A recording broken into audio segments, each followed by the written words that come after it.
Well, good evening, everybody. Thank you so much for joining us tonight.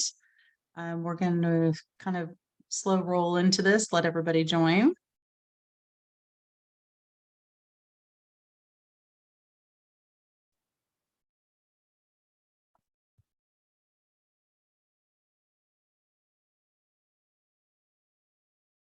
All right, so while people are joining, I'll go ahead and give you some information. My name is Jennifer Hasser. If you haven't joined us before for a Kendore webinar, we do webinars about, I don't know, 6 or 7 times a year. We have a whole library of them on our YouTube channel. And tonight we have guest presenters. So I'm very excited that they're joining us to talk about the science of writing. And, as you guys are coming up with questions, feel free to put them in the chat and we'll have a Q&A at the end. And I'll try to answer as many of the questions as I can that have to do with logistics, because I'm sure people are going to ask me if this is going to be recorded, which it is. They're going to ask me if they get a certificate of attendance, which they will. They're asking me. We get the same questions a lot. And I also hope that if you like the session tonight, that you will join us for our KLiC. So a KLiC is a Kendore Learning Instructional Community, but it's a KLiC that anybody can join. So we don't exclude anyone from our KLiCs.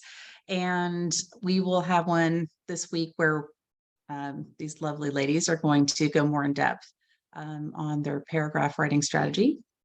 So there's some pretty cool things that you'll be able to learn and leave with. So I'm very excited about that. I will put in the comments information on how to register for that if you haven't heard about it already. And then now let's just go ahead with our introductions and then we can begin our presentation.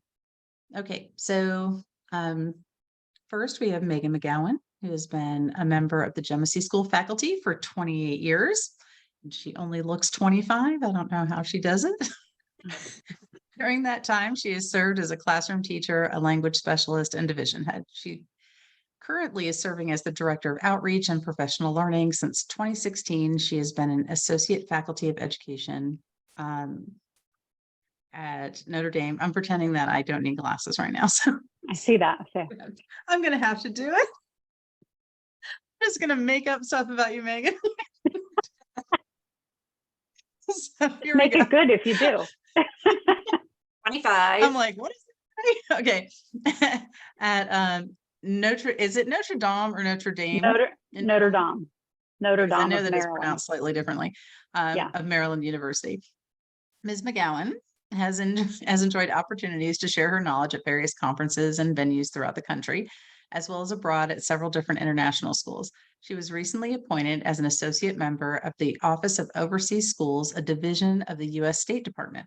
Ms. McGowan received her BS in Special Education from Pennsylvania State University and completed her MS in Curriculum and Instruction from Western Maryland College, McDaniel College. So we're very excited to have Megan here. And Thanks, we Jen. also have Bridget Barley. So excited. Thank you for joining us. Bridget has been a member of the Gemesee School faculty for 18 years and is currently serving as the director of the middle school. During her time at Gemesee, she has served as a classroom teacher, department chair, the dean of students for the lower and middle schools. Since 2016, she has been an associate faculty of education at, again, Notre Dame of Maryland. And Ms. Barley is the author of Paragraphology, which she's going to be talking about this evening and more in depth at the KLiC. And she has enjoyed opportunities to share her knowledge of structured writing at various conferences throughout the country. She developed a teacher training program for paragraphology and has worked with teachers nationally as well as worldwide. Ms. Barley earned her BA in English from, do you say Villa Julie? Or is it going to be like Villa Julie? Nice Now Stevenson, but used to be Villa Julie. Stevenson University. Yes. Unlike with my luck, it has like, fancy pronunciation like French. So or Italian. So I'm very excited to have these ladies here. So I met them at a conference, and my very first exposure to the Gemesee School was going on 20 years ago. at a conference. Everybody I meet from there is super nice and fun and engaging and loves the kids. And so I've never, been a student there myself. It seems like a great place to go to school. Like it. All right. We like it. So without further ado, I'm just going to go ahead and shut my camera off and let you guys talk to everybody and All talk right. to them about the science of writing. Okay. right. Thanks, Jen. Thanks, ladies. All right. Well, everyone, thank you so much. I'm thrilled to have so many folks joining us tonight. I know 7 o'clock Eastern Standard Time for us on a Monday is not the easiest time. So I really am thrilled to have so many people join us. I know for those of you that are here on the Eastern, on the East Coast, I know in Maryland, many school districts, many teachers went back today as their first day back. So if you're here, kudos to you, because I know it's tough to get acclimated again to the school year. Some of you in the South, I know you've been back for a while already, so maybe you're already into the swing of things. Anyway, welcome. We are going to be talking about writing tonight. There's a lot of talk in the education community right now about the science of reading, which makes my heart extremely happy. And there's not quite as much dialogue about writing. And so we thought it would be fun. And Jennifer asked us to get together and kind of work up this presentation for all of you this evening, because writing is a very important component of a student's educational journey. So we work at Genesee School, as Jennifer said. Genesee School is an independent school in Owings Mills, Maryland, and we serve students grades 1 through 12 who have dyslexia or related language-based learning differences. So those are the students that we know best. We've worked with them the bulk of our careers. And we know writing can be a really complicated, complex task. So what we're going to do this evening is talk to you about really what we've learned, what the research is showing us, and we'll get started here. And let me just get over here to share my screen. So again, we're going to be talking, like I said, about the writing process tonight. And if we look at our goals, we're going to cover the writing process. I hope that you leave here having an understanding of the development of that process, how it develops in individuals. We're going to explore that process from a structured literacy perspective. So what does that exactly mean? And then we hope that you gain insight regarding instructional strategies for teaching students how to write in your classrooms. So let's first look at language, because we have to talk about language when we're talking about writing. And I'm trying to move this out of the way if I can. Okay, so first, oral language is one component of language, and its cousin, or its reciprocal, is written language. Now, written language is really where we're going to focus our energy tonight, but we first have to understand oral language. So oral language is what the human brain is wired to do. This is a natural process. Our brains are wired to speak and learn an oral language. However, written language is what our brain is not wired to do. Our brain is not wired to learn to read or write. These are learned tasks. And anyone that's taught reading or writing knows that these are really a collection of skills that have to come together in order for a child to be able to read and write. We do know, though, that the foundation of all literacy, reading, spelling, writing, is grounded in oral language. So it is really the first strand of the language continuum to develop. And we'll talk about that in just a second. We know from the research that any weaknesses in oral language expression are likely to transfer to written work, as it is extremely rare. And if you think about this, this is so very true. It's extremely rare to be able to write something that you're unable to say. So oral expression has a huge connection to written expression. So when we look at language development, the first strand to develop is oral language. This is the process that is natural. This is what young children begin to do, and they begin to do it naturally. We model language. We know that we should be using good, robust vocabulary as we're talking to young children. We shouldn't do baby talk because it is the model that is really teaching children how to speak, how to express themselves, and in turn understand spoken word. The next strand to develop is the ability to read printed text. And so, students emerge and begin to learn that alphabetic principle. They begin to learn decoding strategies and unlock print. And the final strand to develop is written expression or written language. And it is the most complicated, complex tasks out of the language domains that we see. So a lot of times, students will be able to read and decode things that they are still unable to write, as writing is the last of the language processes to take shape in young learners. We know that writing is very important. It's intrinsically important for all students to learn because, after all, if you think about this, it is the primary way beyond speech that humans communicate. So oftentimes, writing kind of takes a back seat to reading. And I do feel reading does have to begin to happen before we can really have kind of like robust expectations for writing. And developmentally, that's what the research would say as well. But it is a primary means of communication beyond talking. And we look at what our young people are doing now. We have these devices in our hands all the time, right? And now it's becoming a common way to communicate. That was not the case when I was a young child or a teenager. If I wanted to communicate with my friends after school, I would talk to them. Now, so many young people, they write basically to their friends, their peers. They're texting. Now, is that texting syntactically intact? Not necessarily. So we're going to talk about how to make sure that we teach students how to write in a structured fashion. We also know that writing skills are some of the most challenging language tasks for students to learn and master. Again, when we look at that continuum, it is the last to take shape, and it is the most complicated. We can look at this model. We can call this the 3 domains of written language. Some people would look at this and also say it's the triangle model for reading, which it is, right? So we have orthography, semantics, and phonology.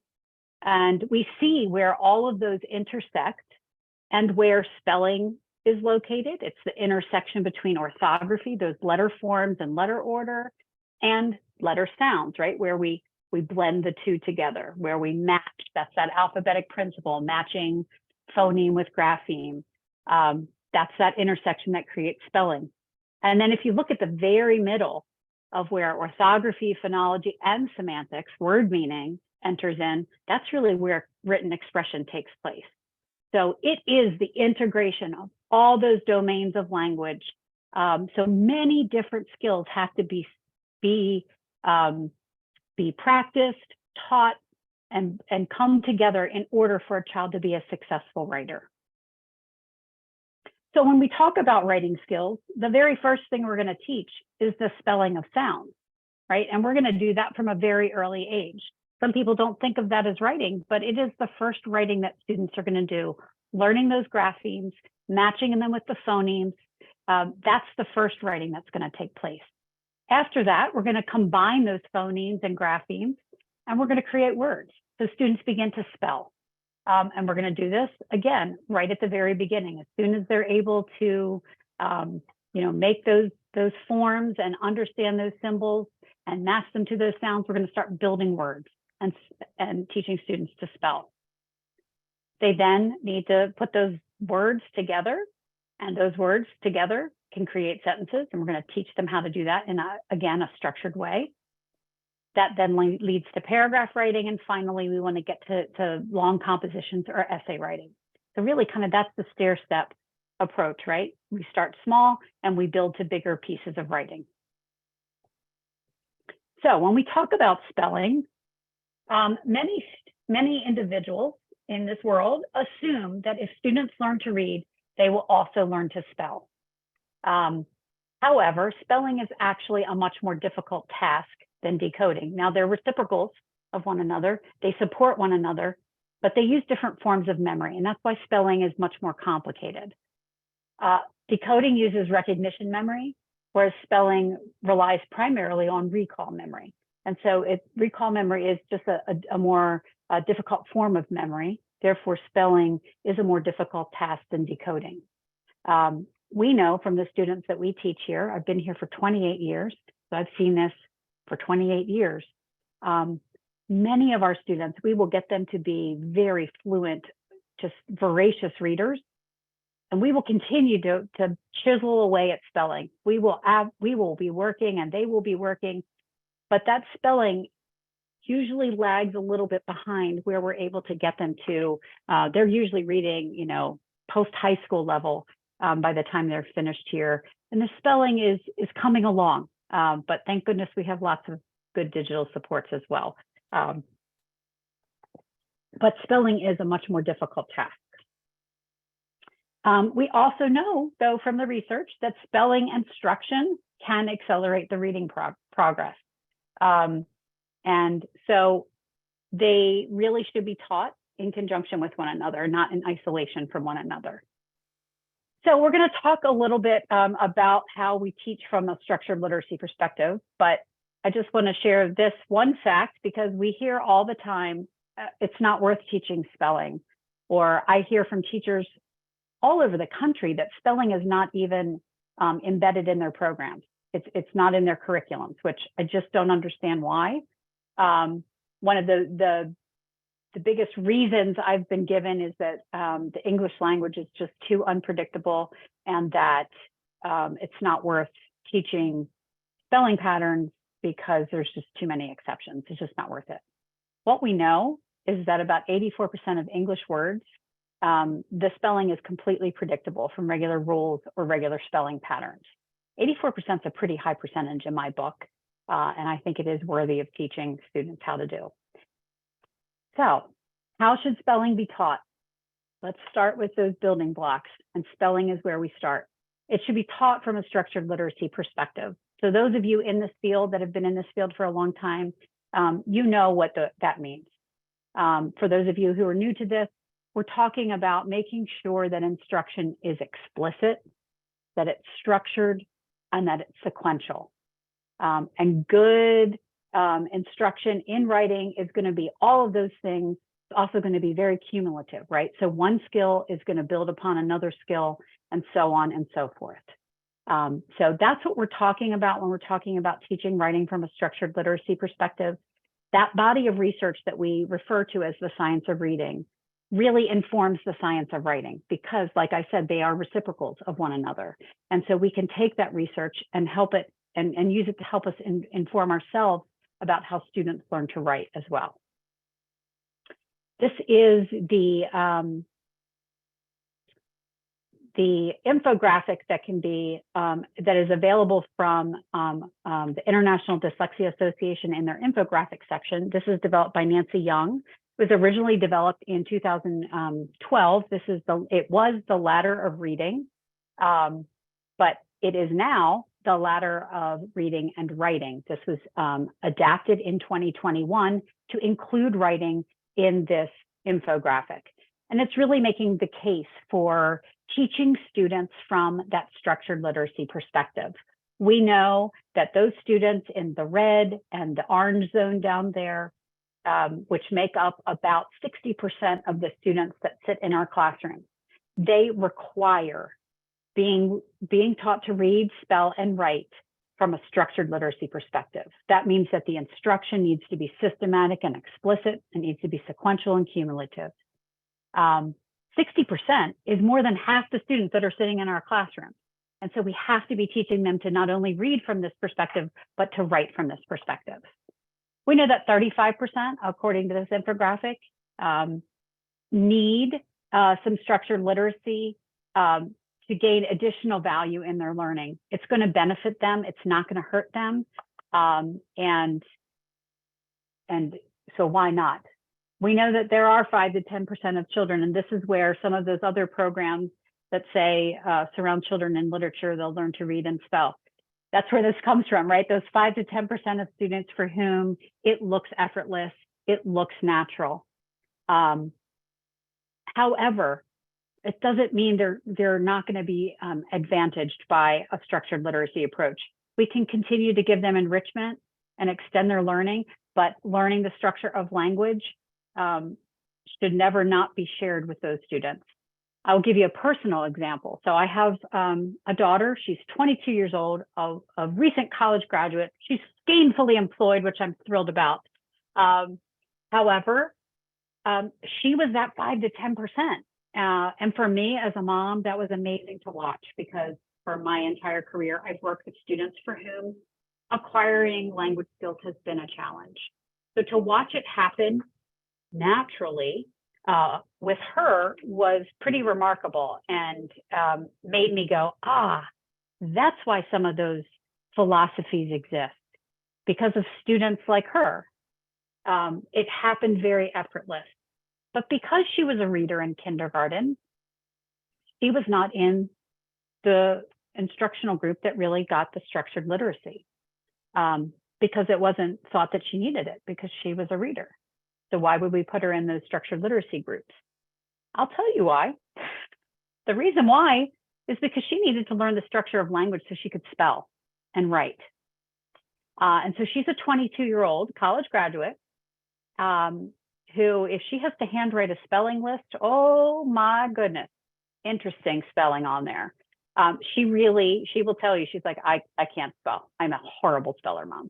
And that's really because she was not given instruction in the way our language is structured.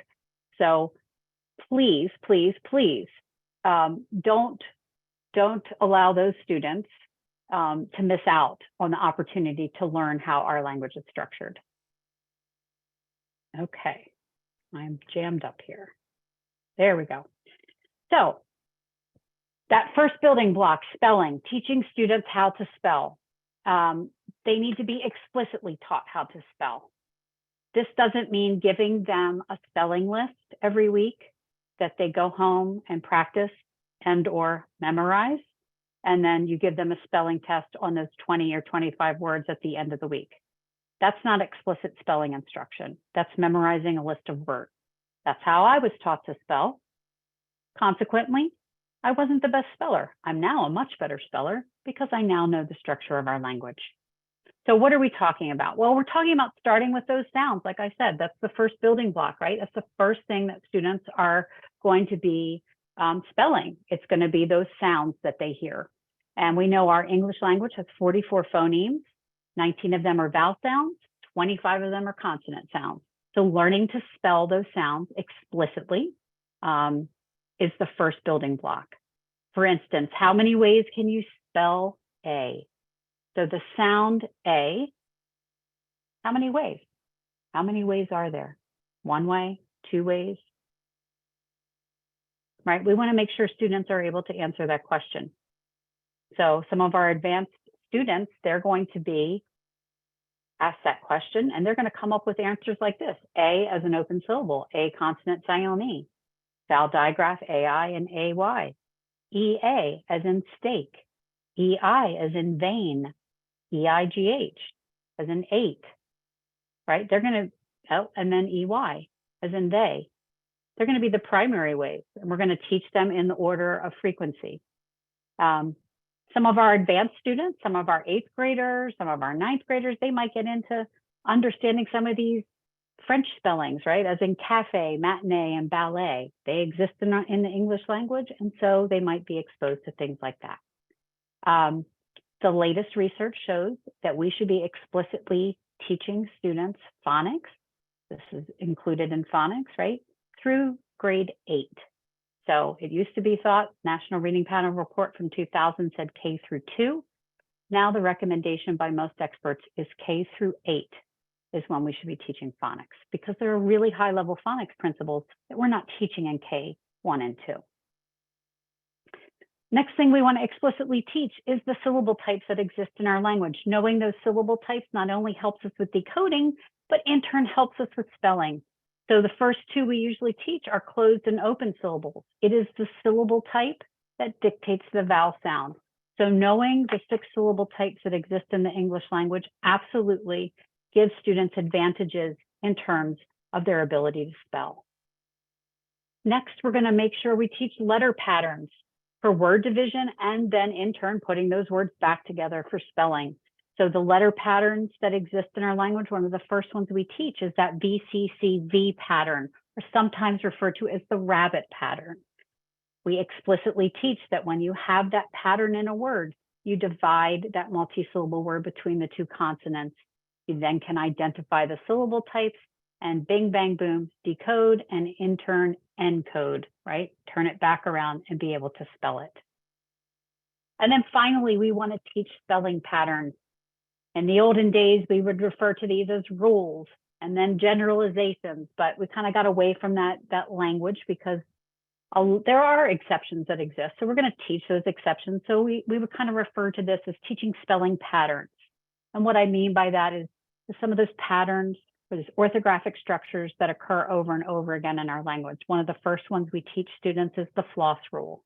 So the floss rule, you know, says in a single syllable word right after a short vowel, if you hear that F, L, S, or Z, or Z, we're going to double that final consonant, that double F, L, S, or Z, as in the word sniff, tell, mist, fizz.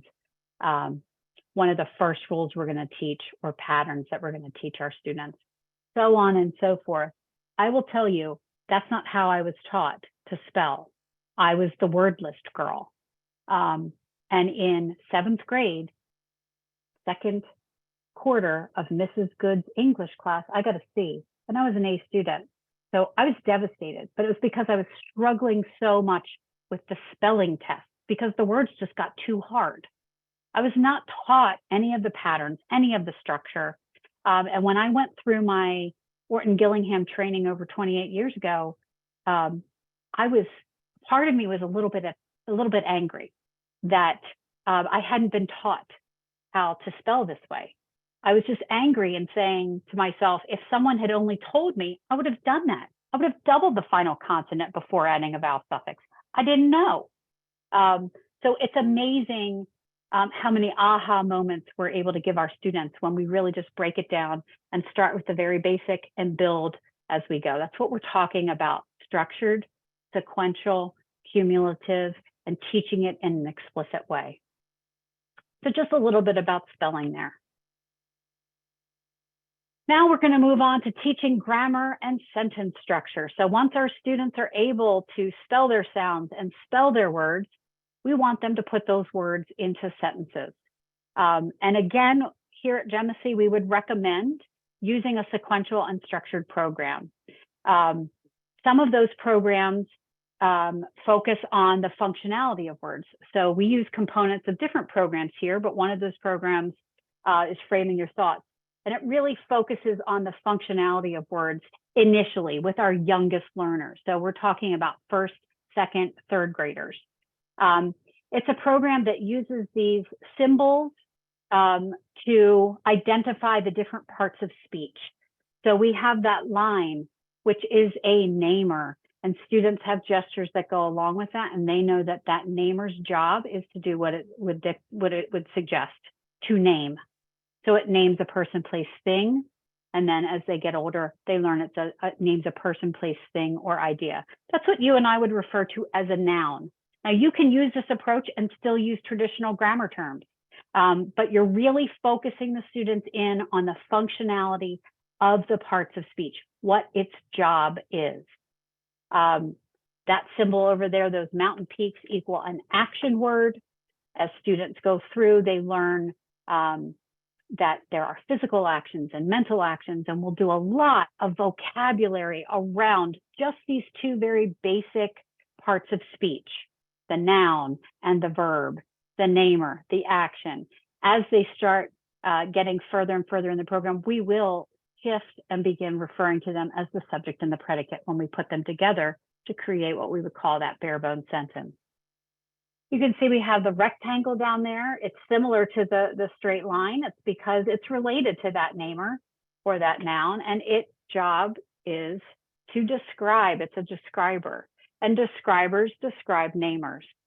We have a lot of fun. We have Miss Describer that comes into our classrooms every year. She's dressed up in all kind of crazy things, And the students spend almost the entire period just describing all things about her personality, about how she looks, about what she's wearing.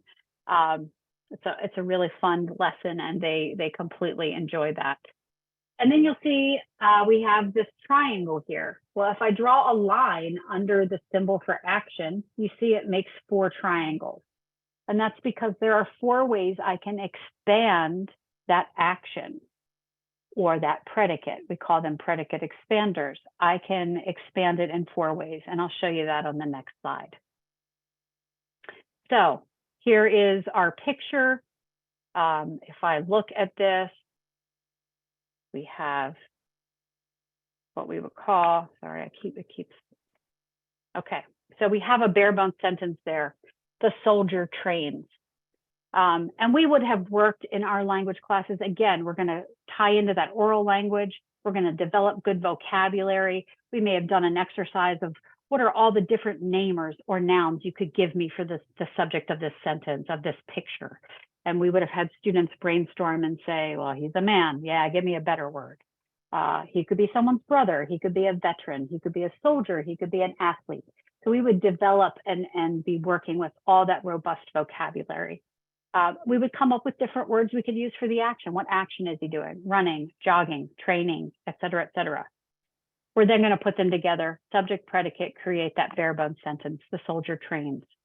We're then going to use those expanders to help students in a very functional way without getting bogged down in a lot of those syntax and grammar terms, teach them to expand these ideas.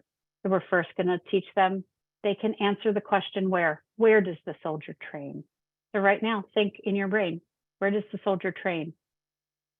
In the park, right? On the sidewalk, in the neighborhood training ground. Again, this is for those of you that teach writing, these are our prepositional phrases, right? But for our young learners, we're going to call these where expanders, because that's the question that they're answering. They're telling us where the soldier trains. Next thing we're going to teach is the how expander. How does he train? How does he train? Think about that, right? This is where we're going to get those ly adverbs, right? He trains diligently. We're going to, again, explore good vocabulary. He trains with vigor. He trains without a care in the world. So we're going to teach some really explicit ways to write how expanders. Again, we're not going to refer to them initially as adverbs or adverb clauses. However, we will get there. But right now, when we're talking about our youngest learners, we're going to just really focus on that function. We're then going to expand by teaching the when expander and the why, right? So this is where we get some of our subordinating conjunctions. This is where we get into some really being able to write some real complex types of sentences. Students can, at a very young age, begin writing compound and complex sentences, again, without getting bogged down in kind of those, higher level concepts of dependent and independent clauses and subordinating conjunctions. We will get there. What we have found in our experience is that we start with teaching them this very functional way to write. It provides the grounding. It's a real concrete way for them to understand the function of the parts of speech.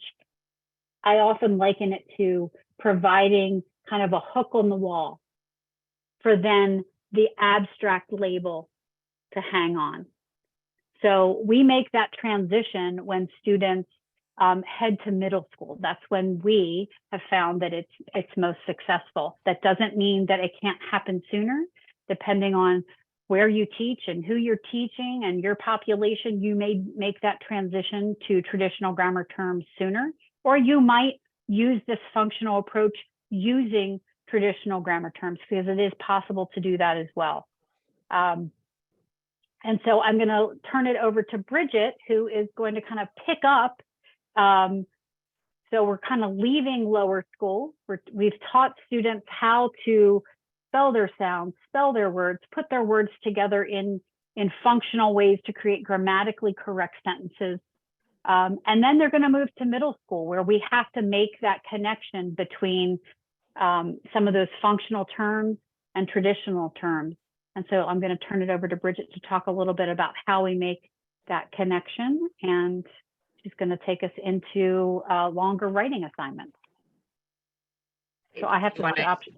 I'm going to new share. Is that you? You're still presenting. I don't mind talking if you want to drive. Well, I'm going to stop sharing there. Okay, there we go. Okay, now then you can share. All right, here we go. Here. All right, so I'm going to pick right up where Megan left off here and talk a little bit about how we do transition these grammar terms over into middle school, and then we'll delve into writing and how this all came to be. Typically what we do are, like Megan said, our lower school students use Framing Your Thoughts. When they come into 6th grade, we start an interactive notebook with the students. And the first page of that notebook actually has all the different parts of speech in it. And the students, color it, put it together on their own. And there are flaps. So when it folds open noun, they'll say a person, place, thing, or idea, but most of them, if you look at their interactive notebooks, they also have the symbol for namer on the other side. So it's just another piece to help them transition to these more traditional terms. From that point, we do a lot of diagramming sentences. Works really well, we find, for a lot of our students, especially our students that really excel in math and maybe don't like language because they like to have that formula for things. They really take to diagramming sentences, and it really shows them where things belong in sentences. By the time we get to our 7th and 8th grade, we really transition over to a program. It's by Winston Grammar, it's a great workbook, and it has cards, and there are cards that for all these different cards, there are red cards, adjective cards, preposition cards. You end up presenting sentences on the board, and the students can manipulate the cards on their desk. Well, it was really great. We really loved it. And then COVID hit, and trying to teach it virtually with cards at home and a sentence on the screen didn't really work. So we ended up creating our sentences on slides. And this is interactive for our students, where they will slide the card over the sentences here. So again, it starts out with just article cards and black cards. And you teach what an article is. It's a, the, or an. And the rest of the words we don't know. So students start taking a look at their sentences. The cereal is seriously soggy since Surrey sliced snails.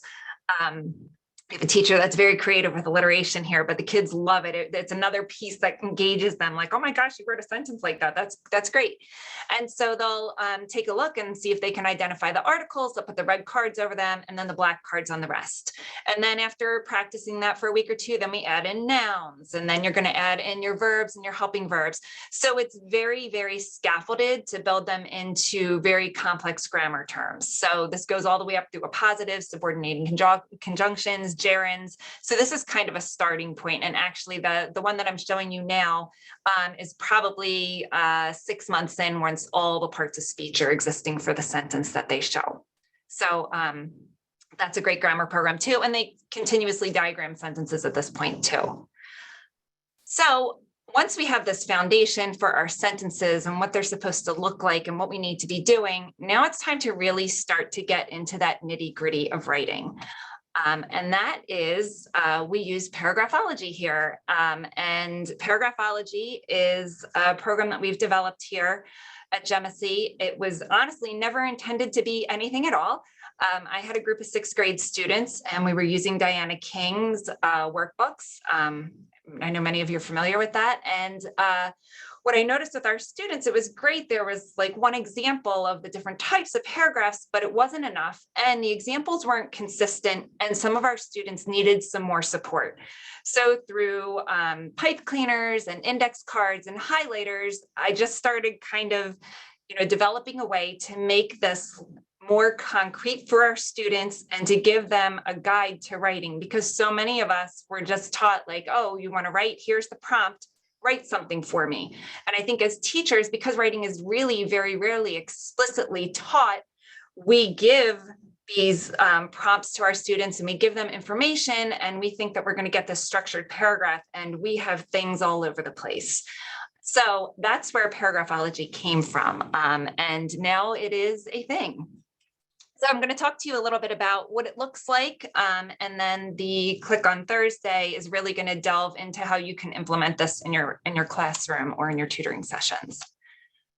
So we start here at Genesee with a basic paragraph, and we teach students that a basic paragraph is 5 sentences, and here are our colors for those sentences. The topic sentence is green. We have 3 supporting sentences that are yellow. And then we have a conclusion sentence, which is red, kind of inspired from, I guess, a stoplight or a traffic light. It's green, you're going, you're going to slow down a little bit, and then you're going to go ahead and stop. So the thing is, you can have some pretty colors, but if you don't tell the students what these pretty colors mean, it's not going to be anything except look pretty. So what we end up doing is that we teach students about the topic sentence, and we have them make a set of, I have a very rough set here, of paragraph cards. And their topic sentence is the first card that they create, and it is green. So we have 3 magic words really when students start these topic sentences, and it is, there are many. So for example, if our topic was going to be ice cream flavors, we might say, okay, the topic is ice cream flavors. So in my topic sentence, I have to have the word ice cream flavors, but I don't know how to start it. How am I going to start it? Well, in the back of their topic sentence card are the words, there are many, to get them over that bump. It's training wheels almost. So the student can say, oh, okay, there are many different types of ice cream. There are many different flavors of ice cream. And I have my topic sentence written. So we really begin that topic sentence very simply, just to kind of build that confidence. Yes, you can write these sentences. Eventually students are ready to, once they realize writing really isn't very scary, I can write this topic sentence, they want to kind of come out of that box. So when they do, when they're ready for it, we start to transition over to, there are 5 different ways you can write a topic sentence. You can write a general remark sentence, a question, a quote, an anecdote, or an opposite sentence. So what happens, these cards start to come alive. And so on the back of their green card, they now have examples of how to write a general remark, a question, a quote, an anecdote, or an opposite. Because some students, when you teach them, hey, here are the 5 types of topic sentences you can write, they're going to already know what to do. Oh, I know what those things are. I can do that. Then you have some students that are going to need to see those words and the example, and they're going to say, oh yeah, I can do that. And then you're going to have those students that are going to say, okay, I see these words written on the back of my card and I see this example here, but it's not helping me at all. So for example, the question topic sentence on the back of this card here is, haven't you ever wondered what it'd be like to have an elephant as a pet? So many of our students will look at that and they'll say, okay, well, I'm writing this paragraph about houseplants and I don't know what I'm supposed to do. And so we teach this as a tool. So they can take this example and they can make it their own. Haven't you ever wondered how great it would be to have a houseplant? So this again becomes training wheels that eventually they start to go outside of the box, but it helps them get over that big, huge mountain that students have with regard to writing. And that is, how do I start? So the starting's there, the rest can come out. So in between our basic paragraph there, we have 3 supporting sentences. And what we teach students is that these supporting sentences, they need to have an orange transition word at the beginning of them. So what happens with their paragraph cards, their first supporting sentence card that they have on the back, they'll have transition words to begin with. First, a first example, one example. So when they're writing about those ice cream flavors and they say, oh, well, the first one I'm going to write about is vanilla. I don't really know. How am I going to start that? They flip over their card that's acting as their organizer and a manipulative. And they can say, oh, well, to begin with, vanilla is a delicious ice cream flavor. Or a first example of an ice cream flavor is vanilla. So it just, again, helps them get over those bumps.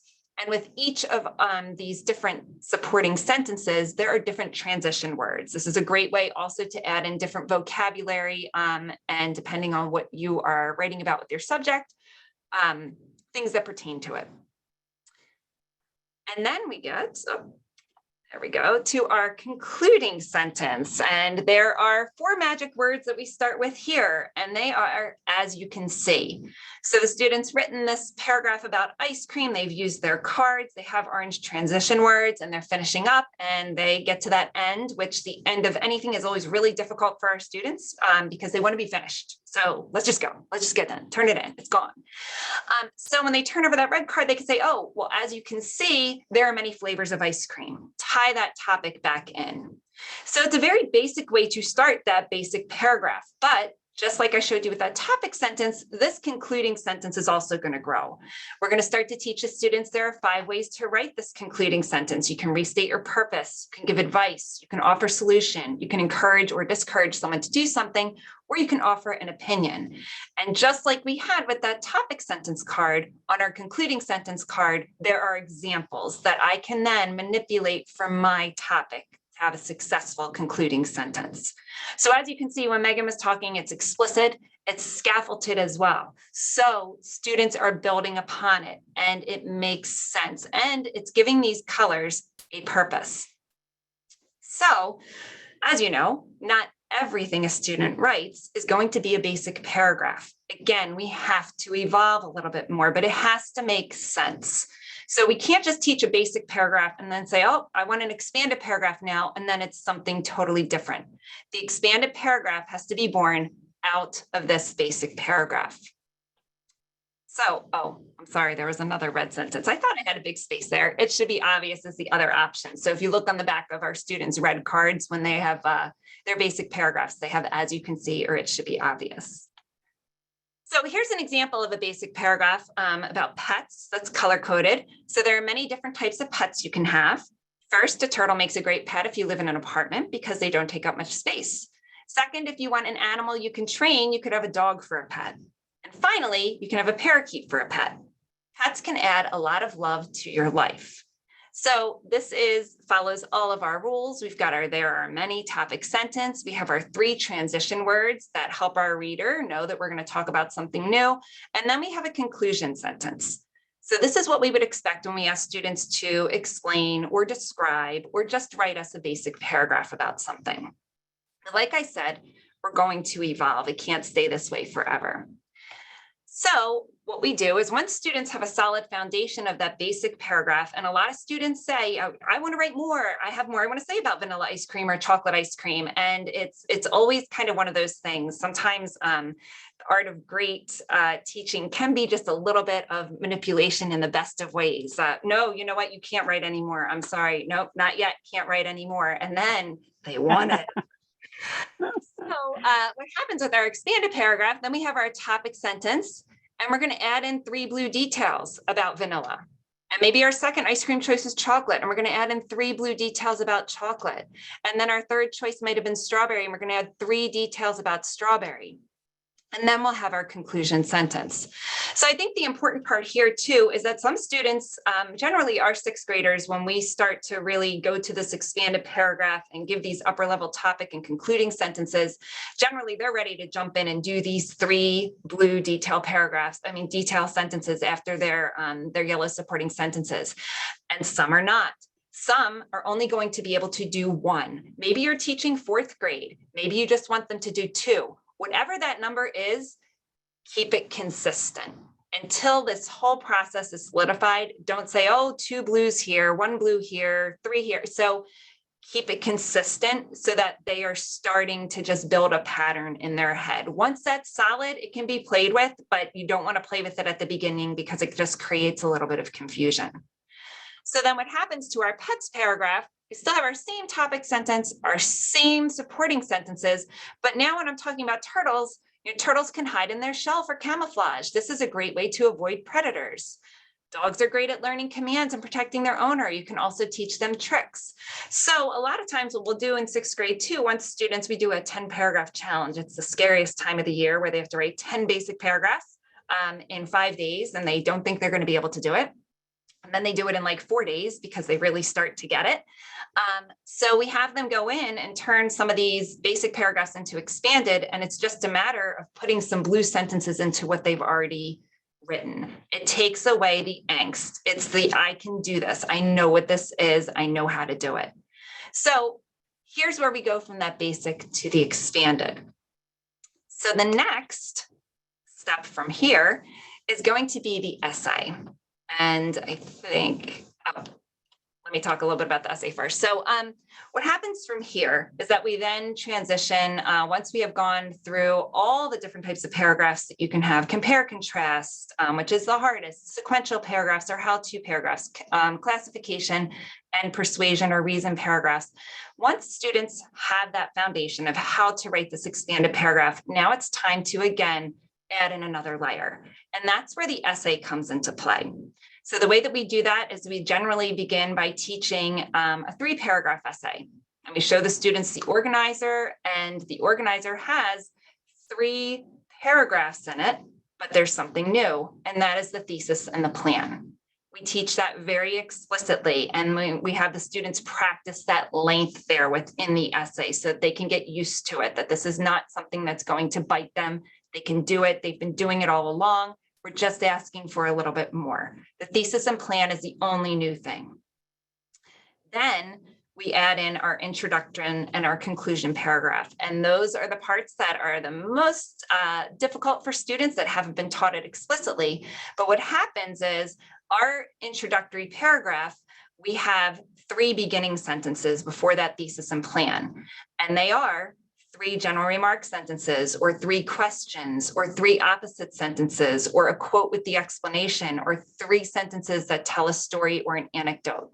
So taking those topic sentences that we taught them and that they've been doing and doing and doing and doing and saying, all right, this is nothing new. Now write 3 of them before that thesis and plan.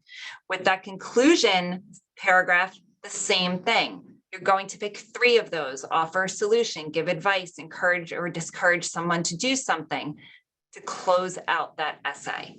So it's taking the idea of writing, it's giving it a formula, it's scaffolding, it's taking something so abstract and it's making it concrete for our students.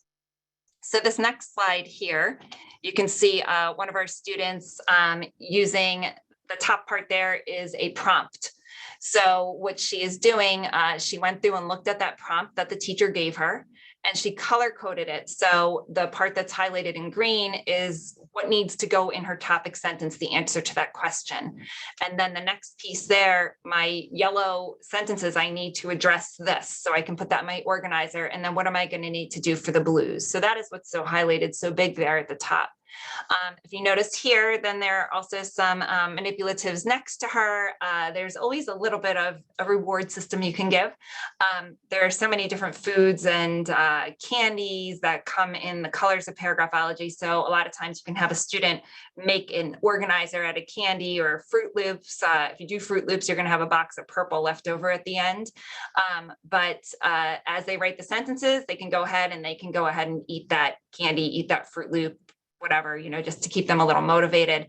And you also see she has a topic sentence, the paragraph cards next to her that she can use as a manipulative organizer to keep her on track.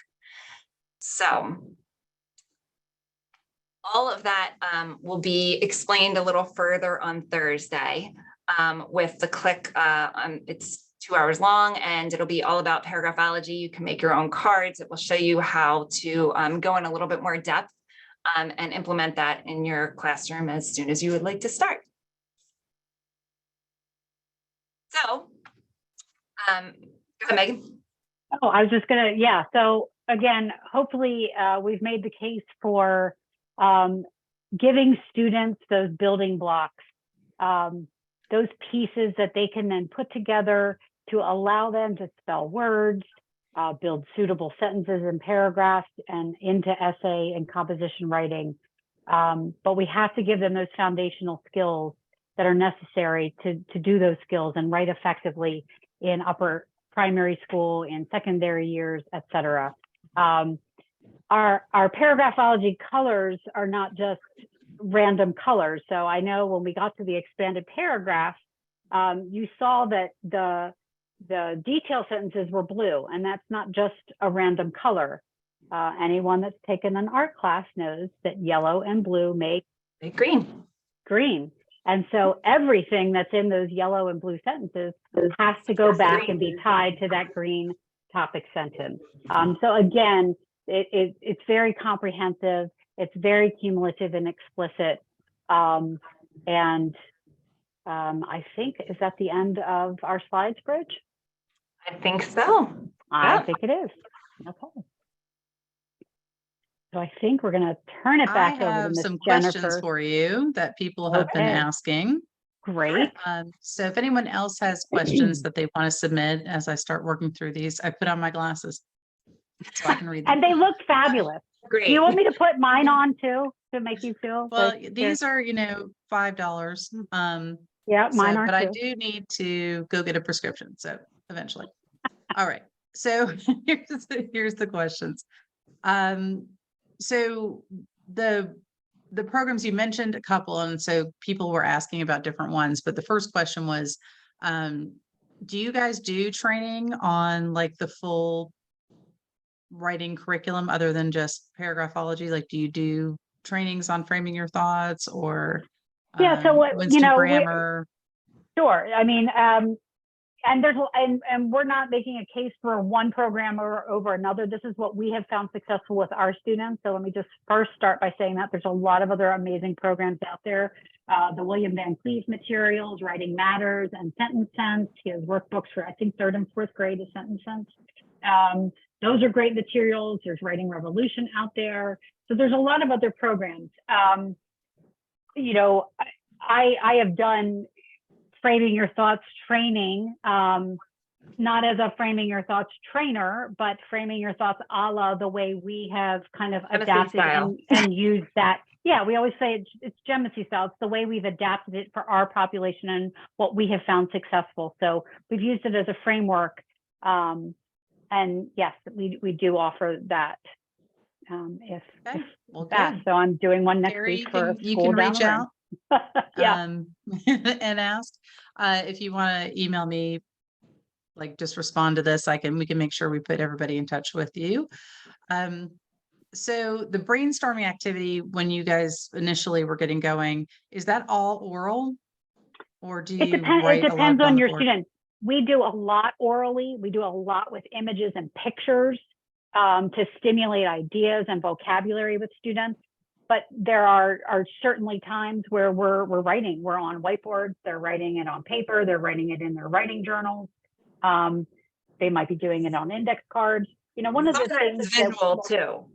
Yeah, I know, like we do a lot of visual brainstorming through Jamboard or digital resources where we have maybe 3 slides in it, and the students can just put as many pictures as they can when they come up. Like if we had ice cream flavors, they could do like sherbet flavors on one and maybe Italian ice on another and something else on another. But the good thing about that is that every student has access to it. So the ones that are unable to generate those ideas, they can say, oh gosh, great, this is here, I can look at it too. So yeah, all sorts of ways. So when I was talking about just, at the very beginning, when we're talking just about generating good vocabulary for namers or nouns and actions and predicates, we'll model a lot of that orally, but then also do it in written format. So I might have pictures scattered around the room. They play round robin. They have to go to each picture and write a different name or word on the pictures that are scattered around the room. So we do it in all different ways.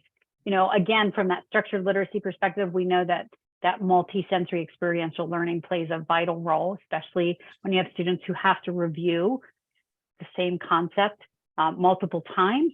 Being able to change up the way you present it, the way that you do it, and so that it's not always in their notebook. It's not always on a worksheet. It might be, again, index cards or whiteboards or, those window markers. So yes, getting students writing is very, very important. So yes, you need to blend that with oral practice, but certainly we need to get their hands writing.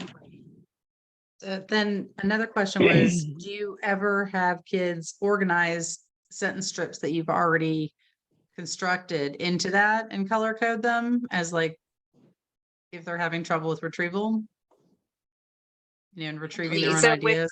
Yeah, I think, so with paragraphology, definitely we don't just have the students write. We have lots of examples of things that we have written that either they, will kind of be jumbled up that they have to highlight and put into order, or, our content area teachers, they may write some content that they really want the students to review into a paragraph that they have to go home and highlight for homework.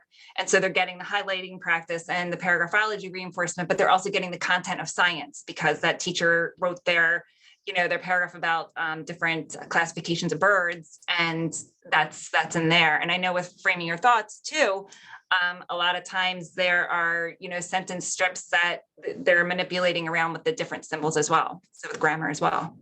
Mhm.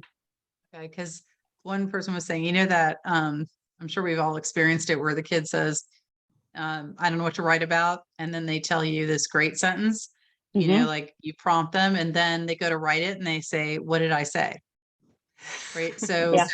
that was kind of what someone was describing, but I've experienced that so many times where there's just like, now what would I say? So do you have any ways that you help kids who basically have no working memory and can't hold on to the information? So yeah, I think technology obviously is one of those things. Using speech to text is, that helps with that 100%, because then their thought is coming out and it's being, typed as they're speaking. I think too with paragraphology, the way that that helps with that executive function piece, the working memory piece, is that the students, they have their brainstorm there. They've highlighted what it is are going to be their 3 yellow sentences. They've got their card there that's telling them how to start it. So then it's like, oh, I'm filling in these words here as I go. So it's really kind of giving them that structure and working that muscle a little bit for them.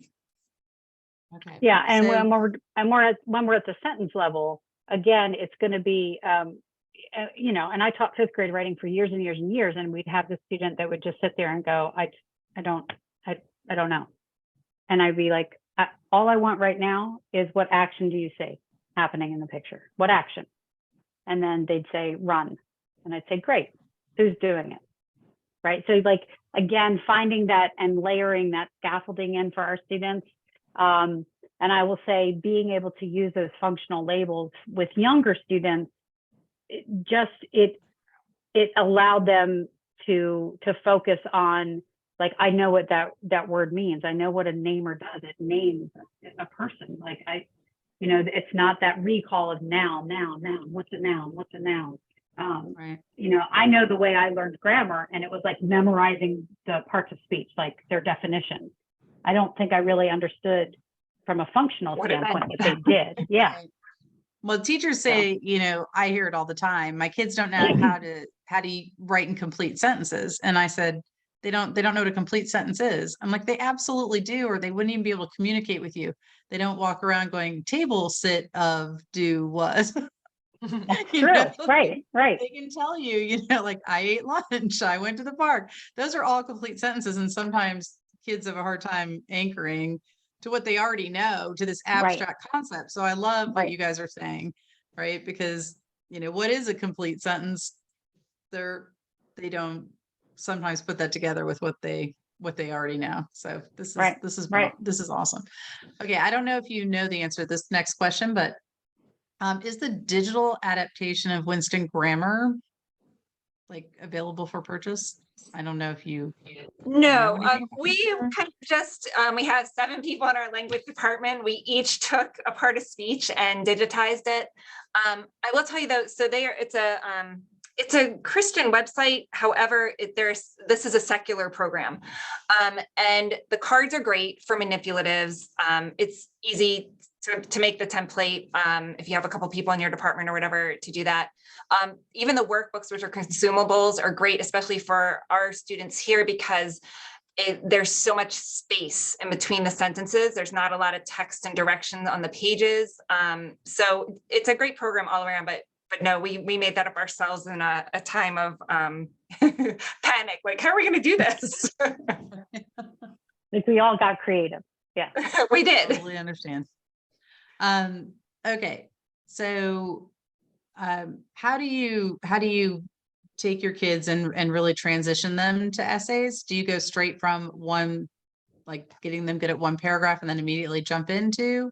So no, we I can tell you, so starting in 6th grade, you know, our students have written basic and expanded paragraphs in 5th grade. Starting in 6th grade, we just go back to the basic paragraph. We have them jump into it. We have them write 10.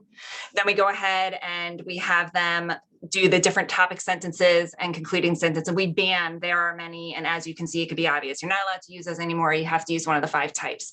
Then from there, they add their blue sentences in. So from that point, that's usually, you know, through October. Once October hits, then we start to talk about persuasion paragraphs, which have the same linear function as a paragraph, same colors, different purpose, different transition words, but it solidifies what they're doing. It gives them that repetition. Then we go into classification, again, linear, solidifies that process. Then by February, we do process paragraph, which is totally different. Classification, and then compare contrast paragraph, which is just, it blows everybody's mind because they're the hardest ones. And then at the end of 6th grade, they write their first 3-paragraph essay. And that 3-paragraph essay just gives them that length of the 3 paragraphs plus the new idea of a thesis plan. When they come into 7th grade, that's when we do the introductory paragraphs, the concluding paragraphs. And then from that point, adding in citations, playing a little bit with the format, research papers, adding more paragraphs into that, in-class writings, what would that look like? So depending on the grade level and depending on your students, and if they have language-based learning differences or have none, you know, we go in and teach paragraphology to 1st and 2nd graders that don't struggle with language-based learning differences. They go so quickly, you know, so it's kind of like, oh my gosh. So it just really depends on what you have, but until they've mastered it, it's kind of as fast as you can, but as slow as you must. Then we move on. Very cool. Yeah, because this is very applicable to the lower grades. You just would not hold them to as high of standards, but easily say, you know, these are my 3 favorite foods and work your way through it. That's correct. Yeah. So absolutely. And writing is so intimidating to a lot of kids and adults. So I love the way you guys are making this easier. Well, and I read like a statistic the other day that over 50% of classroom teachers are intimidated and dislike teaching writing. So it's hard for us. Like, wow. I was and I probably shouldn't show this, but I was, you know, in high school, my dad was transferred. And so I grew up in South Florida, and then he got transferred to New Jersey. And on the very first day, the teacher was saying, can someone name a verb? All right. So this is sophomore year, honors English. And I thought she was looking at the person in front of me. And I was like, why won't this guy just name a verb? And then he turns and looks at me and I go, me. And then of course my mind went blank. So my shining academic moment was I said, I just moved here from Florida and we didn't do verbs there. We didn't do them. We didn't do verbs. The rest of the day, I only use nouns. But I was like, I'm gonna have no friends in this new town. but it's still, you know, sometimes they just put you on the spot, right? And you can't think, but when you have a strategy, it makes it so much easier. And so I really love this. Would have been nice if she'd give me a strategy instead of calling me out. Okay, do you have a resource book that goes along with this? People are saying, like, is there more information? So I know we have the KLiC on Thursday and they'll get more information. The KLiC on Thursday is certainly going to be a much deeper dive. We do offer through our outreach department training in paragraphology. It's generally a 10-hour training to get all the way through from, you know, the very beginning all the way through 5 paragraphs essay writing with thesis and plan and all of those. So we offer that in a synchronized online fashion. It's a virtual training. We usually run it multiple times in the year. So we'll do a fall session that's coming up. I think that's on a weeknight coming up in October. We'll run a winter session. Normally we'll pick a totally different time to do that. So we'll try to pick like a weekend day because we know that sometimes weeknights don't work for everybody. We'll pick a couple of weekends to run that. We'll then run it in the spring and again in the summer. So we usually offer it 4 times a year. We're also looking at an asynchronous format. So we did a professional recording of the training. So hopefully in the next couple months, it'll also be available in an asynchronous format. And then of course, we love to come out and do in-person trainings. That's our favorite, to be live with people now that we're able to again. In like the Caribbean, you know, Yes, Sure. especially on a Great. cruise ship. I like to do it and on then cruise I can ships. come and carry your Yeah. suitcase.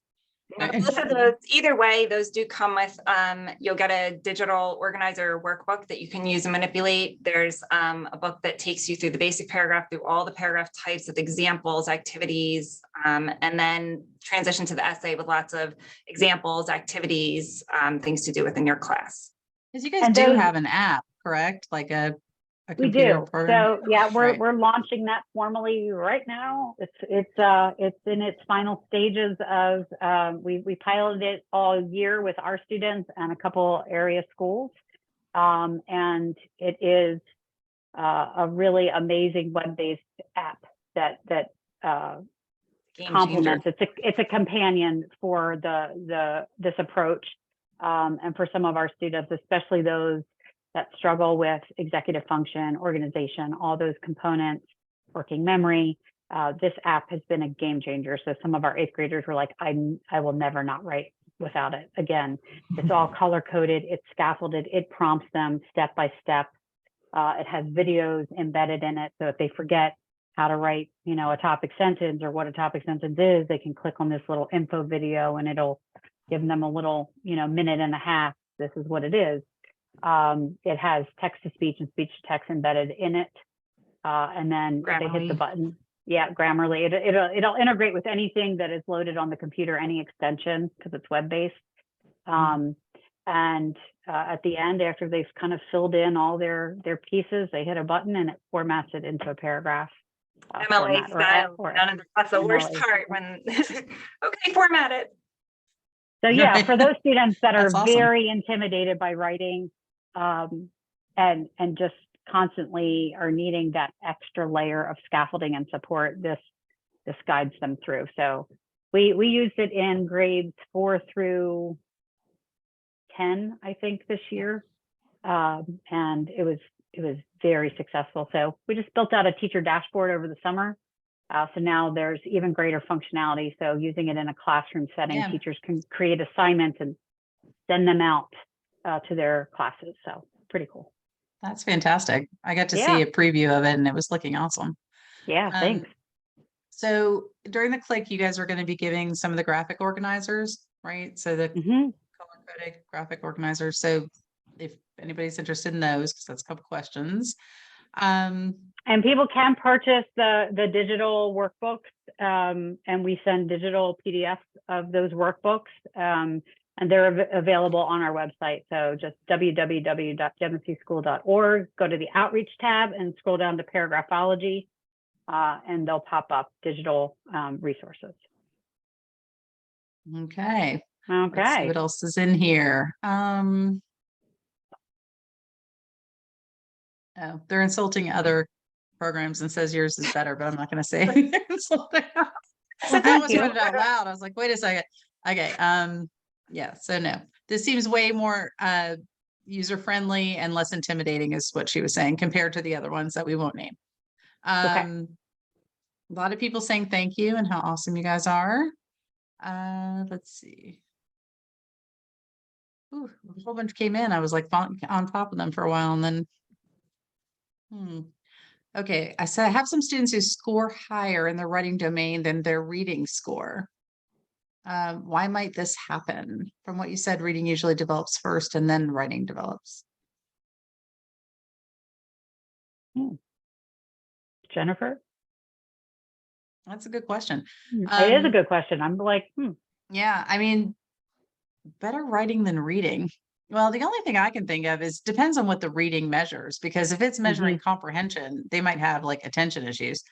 You know, if writing is what they want to talk about, then they usually have that front of mind. And if writing is just expository, if you're only asking for expository writing, students who are having trouble with reading and maybe a comprehension piece, they can write an expository paragraph because it's there, they can see it, it's right in front of them. But when they have to do something that's abstract, they'll fall apart when it comes to writing.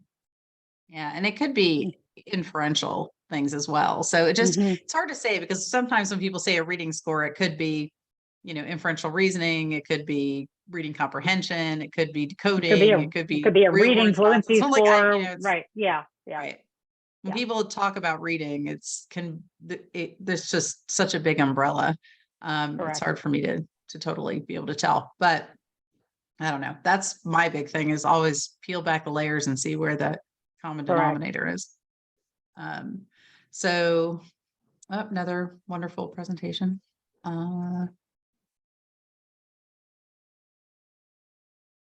They said, what do you think of paragraph writing, which is also, I guess, from framing your thoughts? So is it similar or different than what you're doing?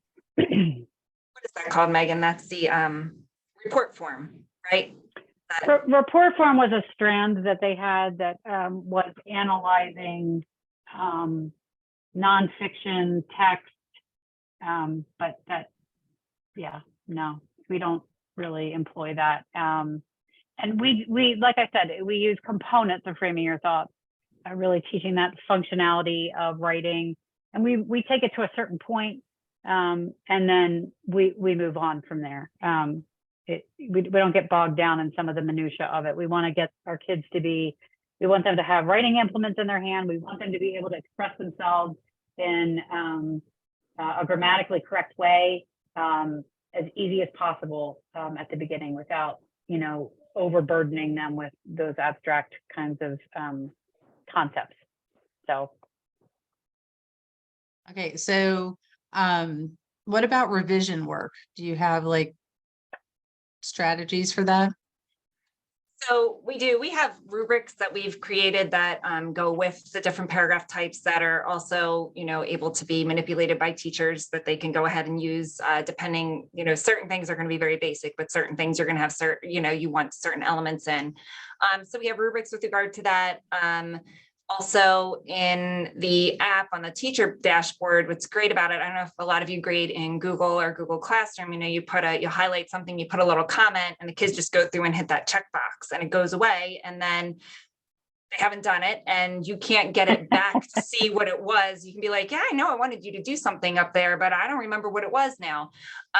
So what I like about the student, the teacher dashboard on the app is that, the student, as soon as it comes through, the teacher can highlight it and put a comment, and the student can check it, but it doesn't go away until the teacher has made it go away. So that is a really good feature. And it also does it, instead of having your whole paragraph where you've seen all this, it's like the red pen, like the virtual red pen, instead of seeing all these things that are highlighted that you need to fix, it just takes it one sentence at a time. So they're only seeing this sentence was great. Oh, this sentence, I need a comma. Okay, great. So we do revisions with regard to that, but yeah, those are our tools that we use. Well, and from the very beginning, we always talk about writing as a process, right? It's a process. It's not a one and done. And so even from the very basic sentence, as we're working on exbuilding their sentence writing capacity, a lot of times they'll say, oh, that's a good start. Now I want you to add a where expander, or I want you to add a how expander. Okay, I want you to use some manipulation. Let's see, can you move one of your expanders to the beginning before your subject and predicate? We'll start playing and manipulating so that they begin to develop their voice. They begin to understand that, writing is something, and as adults, we know that, if I'm going to write something of substance, I'm going to do it digitally because I know I'm going to edit it and edit it and edit it and edit it, right? I'm going to go back and manipulate and revise. Right. And so we want to teach that in our students from the very beginning. Yeah, it is hard. I mean, that, when you showed the overlap, I personally, this, might not be good either, but it's never stopped me before. The written, I know it's federal law and it's an IDEA, but I don't really think there's such a thing as a writing disability. I think that there are so many contributing factors that you have to say, what is causing this to appear like a writing issue, right? Is it that you can't organize, that you've got executive functioning skills and you can't organize your thoughts? Is it dysgraphia? You can't write? Is it that you can't spell? So you you want to say it was fantastic, but you just end up with it was fun, right? Yeah. Like, so it could be one or a number of things. And sometimes it's just, you weren't taught. And, Yeah, and like, sometimes it's that I oral wasn't taught. expression. right. Like you could have said, gone we have to school in peel Florida. back. Right. We have to peel back those layers, Jen, like you're saying. And a lot of times, sometimes it started all the way back when they were, you know, learning to speak and they had a language delay. And that really, you know, delayed kind of the onset of all the writing pieces coming together for them. That's why I love that you started off with that, because if those foundational skills are not solid, it's going to be very hard to turn them into really great writers. And people look at writing like it's a separate subject, like, you know, science and math are, you know, different, but they're not. It is really everything that we learn in language. It's the culmination. It's like, you know, juggling with chainsaws, you know, like you've got to go through a lot of training to get there. Yeah. You can't just start with the chainsaws, because then your second lesson is really not great. Not good. You're right. So it is hard, and a lot of people are afraid to tackle it. So I like that you guys are, because I'm not. All right. So someone's asking a question that I don't really know what these things are. It says, can you elaborate on recall versus recognition memory? I've never really heard of things called that. So recognition memory, you're able to look at something and recognize it, right? So you just mean the orthographic memory, right? Yeah. Okay. Yeah. And then recall, right? You have to kind of have to pull that out and remember. I would call that retrieval and orthographic. Okay. Yeah. You can. Okay. Because that is actually her next question. Is that recognition memory the same as orthographic? And I think probably yes. Yeah. So why do you think spelling skills take longer to master than decoding? I think you kind of explained that, but kind of explain that. Yeah. It's that recall piece and that orthographic processing. Yep. Yeah. So it's, you know, if something's in front of you, it doesn't go away. You've got more time to look at it and figure it out than having to retrieve it. Okay. Yep. So I don't think I was putting those together when you said that as a type of memory, but okay, what about, because you guys were talking a lot about information writing and persuasive, what about like a personal narrative or fiction? That's a little bit different. Paragraphology mainly is going to be for expository writing, because a lot of narrative writing, there aren't rules. Yeah, you have your you know, your setting, you have to have certain elements because it's like a story. So a lot of students, when they're trying to delve into that, will kind of take the sequential organizer or how-to organizer that you could use to tell a summary, what happened first, second, third, next. A lot of students will kind of start there until they get, you know, their confidence out under them, and then they'll go out and they'll branch out from that. But narrative writing is just a little bit different, just because it's more free. There aren't as many rules. Right. Okay. So, I think we kind of addressed this too along the way, but second grade's not too early to teach an expanded paragraph, right? No, I mean, if you're not struggling with language-based learning differences, no. And expanded paragraph just means that there are blue sentences that are supporting those yellows. So there could be 1 per yellow, 2 per yellow, and you can add those, you know, you can layer them in. So, I mean, they can write a reason paragraph very easily. You know, games I like to play at recess, they have their basic paragraph of 3 different games they like to play at recess. And they go back and they add the reasons that they like kickball, the reason that they like Foursquare, the reason that they like tag. Voila. Well, voila. I know I've had so many kids spell voila for me, and I just love that. I'm like, what's Walla Walla? So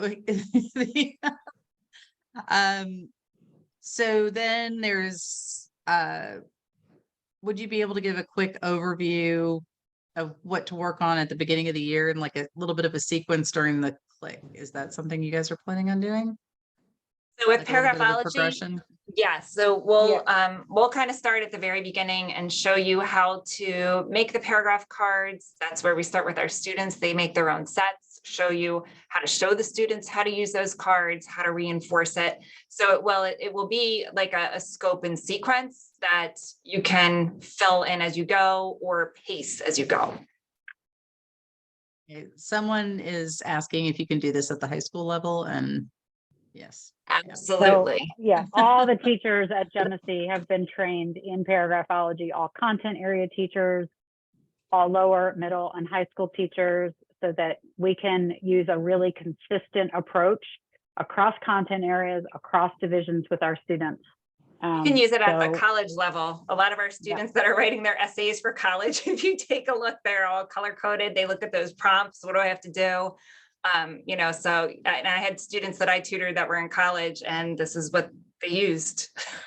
Yeah, I had a student come back last year to interview me. She's a future educator, yay! And she's like, she had to interview me for an education class, and she said, "Do you mind if I take notes?" I said, "Of course I don't mind." She opened her notebook, and all of her notes were color coded. And I I welled up. I was like, "Can I take a picture of your notebook?" So she's like, yeah, same student that made this. Oh, so yeah, it same is. student. So when she was learning paragraphology in 6th grade, she liked her cards, but she wanted something that she could put across her desk. So she made this. And so when she wrote her topic sentence, she slid it over so she knew she was done. And then her supporting sentence. So it's the same exact student. I'm almost 100% sure. You're 100%, because she made me one of those. Yes. Yeah. She's in her senior year now. Yeah. Okay, so a lot of the questions are they're information that I'm going to be sending. So you know, how to get in contact with you guys, because the questions stay, so they're not going to disappear when we're done. So I'll talk to you ladies about some of the questions. It's just merely like how to get in touch with you, what are your you know what things are kind of going on at Genesee. A lot of praise for Genesee. I've always had I mean, I've never been there, but every time I meet somebody from there, I'm like, I want to be their friend. Come visit. Well, we are friends. We are friends. I know, you're our friend. Give us 2 weeks to get appreciative. going, but then come visit. Yeah. Seems like such a fun place. It is. Okay, so I can answer most of these, and they're going to be answered in the emails just over and over again. You know, all right. How do we find the app, which we will send them? How do we find more about your training, which we will send everybody? So what's going to happen is these are going to go into, we'll send out an email with a link to tonight's recording. Oh, someone just left and says, okay, I got to see who's winning on Bachelorette. LOL. Sorry, gotta go. Very important. Like, all right, I'm gonna make her write a paragraph about that.